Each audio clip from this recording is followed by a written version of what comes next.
I'm Christine Frizzell in Washington. Tonight, the Trump administration continues to make the case the military action in the Caribbean is being carried out in the name of keeping America safe. Democrats are becoming more vocal, though, in their insistence the lack of transparency about the attacks is having the opposite effect. The unrelenting military campaign against so-called Venezuelan drug boats carries on.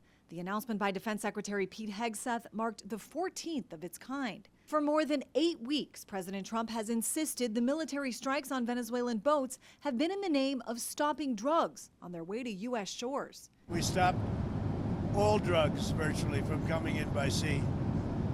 And we'll stop all drugs from coming in by land very shortly. You'll see that starting. But with at least 57 people killed, with no charges and no trial, tensions have been rising between a Congress meant to have a role and a president some leaders say has gone rogue. It is about separation of powers. For the folks who wave their Constitution around, read the damn thing. Senator Mark Warner sounding alarm bells about what he says was a secret meeting held Wednesday for Republicans only, in which they saw classified memos and Trump's legal justification for the attacks.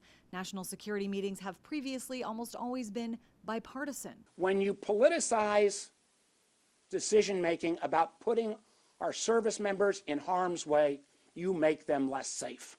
While some House Democrats were finally briefed Thursday, most say they remain unsatisfied. There's nothing that we heard in there that changes my assessment that this is completely illegal. Many other Republicans, though, argue for too long Venezuela's Nicolas Maduro has facilitated the effort to send drugs, weapons, and even gang members to the United States and support President Trump's military actions. I think the pressure that the administration is putting on Venezuela and on these cartels, South American cartels, is important to stop the drugs and to save lives. A handful of Republicans have now joined Democrats calling out President Trump for violating the War Powers Act, which requires the president to notify members of Congress before using military force. Presidents in both parties have done this in years past.